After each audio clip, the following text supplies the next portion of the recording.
وہ دینے والی ذات ہے، وہ محتاج نہیں ہے، اس کے دینے سے اس کے اپنے خزانے میں کمی نہیں آتی، نہ تو خزانہ ذات میں، نہ خزانہ صفات میں، نہ خزانہ افعال میں کوئی کمی نہیں آتی۔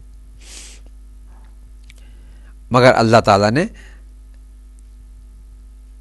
کتنا وہ کریم ہے کہ بندوں کو اختیار دیا ہے، بندوں کو مالک بنایا ہے، بندوں کو اللہ نے مختار بنایا ہے، ان چیزوں میں اختیار اور تسلط اور تصرف کا حق دیا ہے کہ جو اللہ نے اس کے لیے پیدا کی ہے۔ تو رب العالمین ہے، وہ پالنے والا ہے۔ ہمارے ہاں یہ بھی ترجمہ کیا جاتا ہے جو پالنے والا ہے جہانوں کا، یعنی خلق کرنے کے بعد پرورش اور پالنا بھی اسی کے ساتھ مخصوص ہے۔ انسان اپنی اولاد کی تربیت کرتا ہے، انہیں پالتا ہے، ماں باپ اپنی اولاد کو پالتے ہیں، ہاں بالکل پالتے ہیں، انہیں بھی رب کہتے ہیں جو پالنے والا ہو۔ گھر کے مالک کو رب، اولاد کی تربیت کرنے والے کو رب، رب مربی، جیسے اپنے اردو زبان میں مربی کہتے ہیں، رب نہیں کہتے، مربی کہتے ہیں، یہ اس کا مربی ہے، یعنی اس کا پرورش کرنے والا ہے، پالنے والا۔ لیکن پھر وہی بات آئے گی کہ یہ سب چیزیں عارضی ہیں، دوام نہیں رکھتی، ہمیشگی نہیں رکھتی، یہ اس وقت تک ہیں جب تک بندہ موجود ہے۔ جب انسان خود ہی موجود نہ ہو تو وہ کسے پالے گا، کس کا رب ہوگا، کس کا مالک ہوگا؟ لیکن جب ہم اللہ کی ذات کے بارے میں یہ بحث کرتے ہیں تو اللہ کون ہے؟ جو حی لا یموت، وہ ایسا زندہ ہے جو کبھی موت کا شکار نہیں ہو سکتا، اس پر موت آ ہی نہیں سکتی۔ کیوں؟ اس لیے کہ موت نام ہے روح کے بدن سے الگ ہونے کا، اور روح کیا ہے؟ یسألونک عن الروح قل الروح من امر ربی، اے میرے حبیب تجھ سے روح کے بارے میں پوچھتے ہیں تو کہہ دیجئے روح میرے پروردگار کا امر ہے۔ پھر بات وہی تک آئے گی کہ پروردگار کا امر ہے، اس سے تعلق رکھتی ہے، اس کی ہے۔ اگر میں اسے سادہ الفاظ میں یوں کہہ دوں تو شاید بہتر ہوگا کہ وہ اس کی ہے، جب میری ہے ہی نہیں۔ اس نے مجھے عارضی طور پر کچھ عرصے کے لیے دی تھی،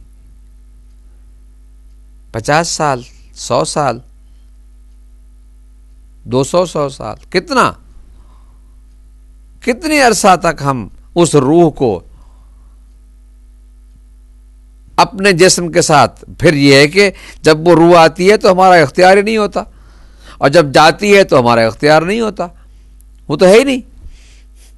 ہماری شے وہ ہو کہ جس پر ہمارا اختیار ہو۔ ہاں، یہ بدن، یہ جسم، یہ قوت جو روح کی وجہ سے ہمارے اندر موجود ہے، اس پر ہمارا اختیار ہے۔ ہمارا اختیار روح پر نہیں ہے، اس لیے کہ وہ ہماری ہے ہی نہیں۔ اللہ نے ہمارے جسم میں رکھ دی ہماری یہ انگلیاں، ہمارا جسم حرکت میں آ گیا، روح اللہ نے واپس دی، یہ ہے سب کچھ مگر بیکار۔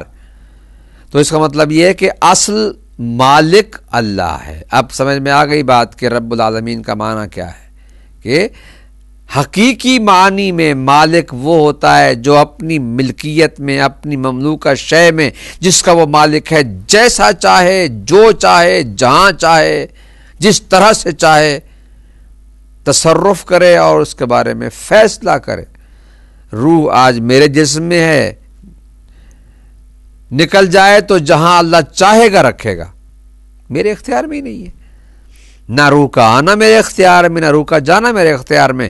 تو جو جس کے اختیار میں ہے اصل میں وہ مالک ہے۔ تو اللہ ہماری روح کا مالک ہے، اصل اسی سے وابستہ ہے۔ اور ہمیں بھی یہی کہا گیا ہے کہ جب تم ان چیزوں کے حقیقی معنی میں مالک نہیں ہو تو جتنی مقدار جتنے عرصہ جتنی مدت تک مالک ہو بس اتنی حد تک ہی تم